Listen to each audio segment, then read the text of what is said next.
యేసుని ప్రేమ ఛానల్కి స్వాగతం. దయచేసి ఈ ఛానల్ని లైక్ చేయండి, షేర్ చేయండి, సబ్స్క్రైబ్ చేయండి. సామెతల గ్రంథం 15వ అధ్యాయం. ఈ అధ్యాయంలో మన నాలుక, మన కన్ను, ఈ రెండు అవయవాలు ఎంత ముఖ్యమైనవో స్పష్టంగా చూపబడింది. మొదటి వచనం, మృదువైన మాట కోపమును చల్లారుస్తుంది, నొప్పించే మాట కోపమును రేపుతుంది. జ్ఞానుల నాలుక మనోహరమైన జ్ఞానాంశములు పలుకుతుంది. బుద్ధిహీనుల నోరు మూఢవాక్యాలు కుమ్మరిస్తుంది. అబీగయీలు, నాబాలు అనే దంపతులను గుర్తు తెచ్చుకోండి. ఆమె మంచి గృహిణి, ఆదర్శ మహిళ. ఆమె భర్త మూర్ఖుడు, అయితే ధనికుడు. అతడు పశుప్రాయుడు. తన భర్తయైన నాబాలు దావీదును అవమానపరిచాడు. దావీదు తమకు చేసిన మేలును మరచిపోయిన కృతఘ్నుడు నాబాలు. అబీగయీలు స్వయంగా దావీదు దగ్గరికి వెళ్ళింది, దావీదును వేడుకున్నది. ఆమె మృదువుగా మాట్లాడింది గనుక దావీదు క్రోధము చల్లారింది. నాబాలు తన మాటల చేత దావీదును నొప్పించాడు, అతని కోపాన్ని రేపాడు. అబీగయీలు నాలుక మనోహరమైన జ్ఞానాంశములు పలికింది, అయితే నాబాలు నోరు మూఢవాక్యాలు కుమ్మరించింది. యేసు ప్రభువు పరిసయ్యులను గద్దిస్తూ వారి మాటలను, చేతలను వేషధారణగా పేర్కొన్నాడు. అయితే వ్యభిచారిణి అయిన ఒక స్త్రీని క్షమించి, నేను నిన్ను శిక్షించను, సమాధానము గలదానవై వెళ్ళు, ఇక మీదట ఏ పాపమూ చెయ్యవద్దని హెచ్చరించాడు. నాలుక ప్రమాదకరమైనది. తాగుబోతూ ఇతరులకు చేసే కీడు కంటే వదరుబోతు నాలుక ఎక్కువ కీడు చేస్తుంది. నీ నాలుకను బట్టి నీవు ఎలాంటి మనిషివో తేలిపోతుంది. నాలుకలో నరకపు చిచ్చు ఉన్నది, అందుకే మీ నాలుకను ప్రభువునకు సజీవయాగంగా సమర్పించుకోవడం ఎంతో మంచిది. 3వ వచనం, యెహోవా కన్నులు ప్రతి స్థలం మీద ఉంటాయి, చెడ్డవారిని మంచివారిని అవి చూస్తుంటాయి. ఎవరూ చూడడం లేదులే అనుకోవద్దు, దేవుడు చూస్తున్నాడు. మోషే ఈజిప్టులో ఉండగా ఏమి చేశాడు? ఈజిప్టు దేశీయుడు ఒక ఇశ్రాయేలీయుణ్ణి బాధ పెడుతున్నాడు. అది చూచి మోషే ఈజిప్టు మనిషిని ఒక్క పోటు పొడిచాడు. ఎవ్వరూ చూడలేదు అనుకున్నాడు. అటు ఇటు చూచాడు, ఎవ్వరూ లేరు. కాని పైకి చూడడం మర్చిపోయాడు. పైనుండి దేవుడు చూస్తున్నాడు. ఇక్కడ నీవు రహస్య పాపం చేసి ఉండవచ్చు, కాని అది దేవునికి రహస్యమేమీ కాదు. యెహోవా కన్నులు ప్రతి స్థలంలో ఉన్న మంచివారిని చూస్తాయి, చెడ్డవారిని కూడా చూస్తాయి. సాత్వికమైన నాలుక జీవవృక్షం. దానిలో కుటిలత ఉండిన ఎడల ఆత్మకు భంగం కలుగుతుంది. నాలుక ఆశీర్వాదం కాగలదు, శాపం కూడా కాగలదు. ఆత్మను భ్రష్టు పట్టించగలదు, లేదా జీవవృక్షమై దీవించగలదు. నాలుక సాత్వికంగా మాట్లాడగలదు, కుటిలాన్ని వెళ్ళగక్కగలదు. మూఢుడు తన తండ్రి చేసే శిక్షను తిరస్కరిస్తాడు, గద్దింపునకు లోబడేవాడు బుద్ధిమంతుడవుతాడు. మూర్ఖుడు తండ్రి మాట వినడు. బుద్ధిమంతుడు తండ్రి యొక్క క్రమశిక్షణను, గద్దింపును కృతజ్ఞతతో స్వీకరిస్తాడు. 6వ వచనం, నీతిమంతుని ఇల్లు గొప్ప ధననిధి, భక్తిహీనునికి కలిగే రాబడి శ్రమకు కారణం. ధననిధి అంటే ఇహలోక ఐశ్వర్యం మాత్రమే కాదు. నీతిమంతుని ఇల్లు ఆనందము, శాంతి, సమాధానములు, ప్రేమ, సానుభూతి, ఆదరణ మొదలైన ధన్యతలతో నిండి ఉంటుంది. ఇదే దేవుని బిడ్డల గృహ ధననిధి. భక్తిహీనుడు ఎంత సంపాదించినా అట్టి సంపాదన అనేకమైన చిక్కులు తెచ్చిపెడుతుంది. మనశ్శాంతి ఉండదు. కొందరు ఆత్మహత్యకు కూడా పూనుకుంటారు. జ్ఞానుల పెదవులు తెలివిని వెదజల్లుతాయి, బుద్ధిహీనుల మనస్సు స్థిరమైనది కాదు.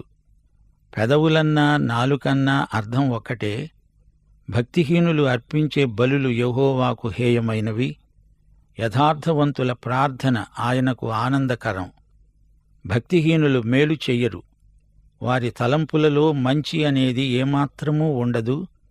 ఇదే అధ్యాయం 26వ వచనంలో, దురాలోచనలు యెహోవాకు హేయములు, దయగల మాటలు ఆయన దృష్టికి పవిత్రములు. భక్తిహీనుల దురాలోచనలు, వారు అర్పించే బలులు దేవునికి అసహ్యం. దేవుని బిడ్డలు యథార్థవంతులై ప్రార్థన చేస్తే దేవుడు ఆనందిస్తాడు. భక్తిహీనుల మార్గం యెహోవాకు హేయం. నీతిని అనుసరించే వ్యక్తిని ఆయన ప్రేమిస్తాడు. మతాసక్తి వలన ప్రయోజనం లేదు. దేవుని దృష్టిలో మతం విలువలేని వ్యాసంగం. హృదయం మారాలి. బయటి అలంకారాలు లోపలి వికృత స్వభావాన్ని కప్పిపుచ్చలేవు. భక్తిహీనుని మార్గం దేవుడు అసహ్యించుకునే మార్గం. నీతిని ప్రేమించేవాడు క్రీస్తును ప్రేమిస్తున్నాడు. ఎందుకనగా 1 కొరింథీ 1:30 వచనం ప్రకారం క్రీస్తే మనకు నీతి అయి ఉన్నాడు. మార్గము విడిచిన వానికి కఠిన శిక్ష. గద్దింపును ద్వేషించేవారు మరణము నొందుతారు. ఒక పాపిని పట్టుకొని నీవు పాపివి అంటే అతడు సహించలేడు. మంచి సలహా ఇస్తే దానిని తోసిపుచ్చుతాడు. సోదరీ సోదరులారా, 11వ వచనంలో హృదయాన్ని గురించి చెప్పబడింది. ఇంతవరకు నాలుకను గురించి, కన్నులను గురించి ఎన్నో సత్యాలు నేర్చుకున్నాము. ఇప్పుడు హృదయాన్ని చూడండి. పాతాళమును అగాధ కూపమును యెహోవాకు కనబడుతున్నాయి. నరుల హృదయాలు మరి తేటగా ఆయనకు కనబడతాయి గదా. హెబ్రీ పత్రిక 4:13 వచనం, ఆయన దృష్టికి కనబడని సృష్టము ఏదీ లేదు. మనము ఎవరికి లెక్క ఒప్పజెప్పాలో ఆ దేవుని కన్నులకు సమస్తమును మరుగులేక తేటగా ఉన్నది. మన హృదయములను అంతరింద్రియములను ఆయన పరిశోధిస్తాడు. మనము ఎన్నడూ చూడని పాతాళము, అగాధ కూపము అనగా షెయోల్, అదృశ్య లోకము, అదంతా దేవుడు చూడగలడు. అదృశ్య లోకాన్ని దేవుడు చూస్తున్నాడు. తన బిడ్డలకు చూపగలడు. ఇహలోక జీవితానికి అవతల ఏమి ఉన్నదో దేవుడు మనకు చూపుతాడు. పరిశుద్ధాత్మ ఆధ్యాత్మిక మర్మాలను, క్రీస్తుకు సంబంధించిన సత్యాలను మనలో ఉండి మనకు బయలుపరుస్తాడు. 2000 సంవత్సరాల క్రిందట యేసు ప్రభువు ఈ భూగోళముపై సంచరించాడు. మరణద్వారం గుండా మహిమ ప్రవేశం చేశాడు. 3వ రోజు మృత్యుంజయుడై లేచాడు. అప్పుడాయన మనకు తన ఆత్మను పంపాడు. యోహాను సువార్త 16:15 వచనంలో ప్రభువు అన్నాడు, పరిశుద్ధాత్మ నా వాటిలోనివి తీసుకొని మీకు తెలియజేస్తాడు. అపహాసకుడు తనను గద్దించే వారిని ప్రేమించడు. అతడు జ్ఞానుల వద్దకు వెళ్ళడు. అపహాసకుడు అపహాసకుల వద్దకే వెళతాడు. ఒకే రకమైన ఈకెలున్న పక్షులు ఒకే చోట చేరతాయి. 13వ వచనం, సంతోష హృదయం ముఖానికి తేటనిస్తుంది. మనోదుఃఖం వలన ఆత్మ నలిగిపోతుంది. ఆరోగ్యం బాగుపడాలంటే, మనిషి ఎక్కువ కాలం బతకాలంటే మనశ్శాంతి ఉండాలి. హృదయంలో సంతోషం నిండి ఉండాలి. మనోవ్యాధికి మందు లేదు. యేసుక్రీస్తు మాత్రమే మనోవ్యాధిని, హృదయ రోగాన్ని మాన్పగల మహావైద్యుడు. బుద్ధిమంతుని మనస్సు జ్ఞానాన్ని వెదుకుతుంది. బుద్ధిహీనులు మూఢత్వాన్నే భుజిస్తారు. మానవుని అవయవాలలో శిరస్సు ప్రధానమైనది అంటారు గాని శిరస్సు కంటే హృదయం ముఖ్యమైనది. శిరస్సులో ఎంతైనా సమాచారం దాచిపెట్టవచ్చు, కాని అది హృదయంలోకి ఇంకకపోతే నీ తల ఉబ్బిపోవచ్చు. అది చాలా ప్రమాదం. హృదయం అన్నిటికంటే మోసకరమైనది. జాగ్రత్త. బాధపడేవాని దినములన్నీ శ్రమకరములు. సంతోషహృదయునికి నిత్యము విందు కలుగుతుంది. నెమ్మది లేకుండా విస్తారమైన ధనము ఉండుట కంటే యెహోవాయందలి భయభక్తులతో కూడా కొంచెం కలిగి ఉండడం మేలు. పగవాని ఇంట శ్రేష్టమైన మాంసాహారం తినుట కంటే ప్రేమగల చోట ఆకుకూరల భోజనం తినటం మేలు. ఈ వచనంలో మీకు దానియేలు కనిపించటం లేదు? దానియేలు మంచి యువదశలో ఉన్నప్పుడు బబులోనుకు బానిసగా చెరగొనిపోబడ్డాడు. దానియేలు మహామేధావి, జ్ఞాని. బబులోను రాజు దానియేలును ఉత్తమ రాజకీయోద్యోగానికి సిద్ధపరుస్తున్నాడు. బబులోను జ్ఞానులందరికంటే దానియేలుకు ఎక్కువ జ్ఞానం ఉంది. దానియేలు రాజుగారి భోజనాన్ని తినటానికి నిరాకరించాడు. యూదుల ధర్మశాస్త్రం ప్రకారం తినకూడని మాంసాహారం రాజుగారి వద్ద నుండి దానియేలుకు పంపబడింది. అది నేను తినను అన్నాడు దానియేలు. ఆకుకూరల భోజనం, శాకాహారం మాత్రమే తిన్నాడు. ఎందుకని? దానియేలు భోజన విషయంలో కూడా దేవుని ఆజ్ఞను పాటించాడు. అతడు దైవసేవకుడు. అందుచేత ప్రతి విషయంలో దేవుని మాట చొప్పున ప్రవర్తిస్తాడు. అందుకే దానియేలును దేవుడెంతో హెచ్చించాడు. దానియేలు నెబుకద్నెజరుకు ప్రధానమంత్రి అయ్యాడు. నెబుకద్నెజరు అంటే ఎవరనుకున్నారు? ప్రపంచ విజేత. బబులోను రాజ్యం అంతరించింది. ఆ తరువాత పారసీక రాజ్యం వచ్చింది. అప్పుడు కూడా దానియేలు ప్రధానమంత్రి పదవిలో కొనసాగాడు. కోరెషు రాజ్యానికి వచ్చినప్పుడు దానియేలే ప్రధానమంత్రి. దానియేలును దేవుడెంతో ఆశీర్వదించాడు, ఘనపరిచాడు. 18వ వచనం, కోపోద్రేకి అయినవాడు కలహము రేపుతాడు, దీర్ఘశాంతము గలవాడు వివాదమును అణిచివేస్తాడు. అవును, మృదువైన మాట క్రోధమును చల్లారుస్తుంది, నొప్పించే మాట కోపాన్ని రేపుతుంది. అయితే దేవుని వాక్యాన్ని బోధించినప్పుడు కొంతమందికి కోపం వస్తుంది. యేసు ప్రభువు దేవుని వాక్యాన్ని ప్రకటించినప్పుడు దుర్మార్గులు ఆయన్ను ముట్టడించారు. పాపాన్ని ప్రేమించేవారు దేవుని వాక్యాన్ని ప్రేమించరు, దేవుణ్ణి ప్రేమించరు. వెలుగును చూచినప్పుడు ఎలుకలు పరిగెత్తి కన్నాలలోకి దూరుతాయి, పక్షులు పాటలు పాడుతాయి. శిలువ కొందరికి అభ్యంతరమే అయినా ప్రకటించాలి, తప్పదు. సోమరి మార్గం ముళ్ల కంచె, యథార్థవంతుల త్రోవ రాజమార్గం. మనది రాజమార్గం. మనము సోమరులము కాము. మన మార్గం ముళ్ల కంచె కాదు. జ్ఞానము గల కుమారుడు తండ్రిని సంతోషపెడతాడు. బుద్ధిహీనుడు తన తల్లిని తిరస్కరిస్తాడు. తండ్రి తన కుమారుడు జ్ఞాని అని ప్రశంసలను అందుకున్నప్పుడు పుత్రోత్సాహం చెందుతాడు. తెలివి తక్కువ కుమారుడు తల్లి హితవును నిర్లక్ష్యం చేస్తాడు, తిరస్కరిస్తాడు. బుద్ధిలేని వానికి మూఢత సంతోషకరం. వివేకము గలవాడు చక్కగా ప్రవర్తిస్తాడు. ఎవరి వెర్రి వారికి ఆనందం. సరైన ప్రవర్తన వివేకి లక్షణం. ఆలోచన చెప్పేవారు లేనిచోట ఉద్దేశ్యములు వ్యర్థమవుతాయి. ఆలోచన చెప్పేవారు బహుమంది ఉన్న ఎడల ఉద్దేశ్యాలు దృఢపడతాయి. ఒకరికి నలుగురు ఆలోచనలు చెబితే ఎంతో మేలు. ఎవరి ఆలోచన వినకపోతే తప్పు చేసే ప్రమాదం ఉంది. కొందరున్నారు, వారు ఎవరి సలహాలు తీసుకోరు, ఒకరిద్దరి సలహాలు మాత్రం పాటిస్తారు. వారు మంచి ఆలోచనలు చెప్పనందుచేత ఈ వ్యక్తి కాస్త పాడైపోతాడు. నీ ఉద్దేశ్యాలను బలపరిచే ఆలోచనలు కొన్ని నీకు కావాలి.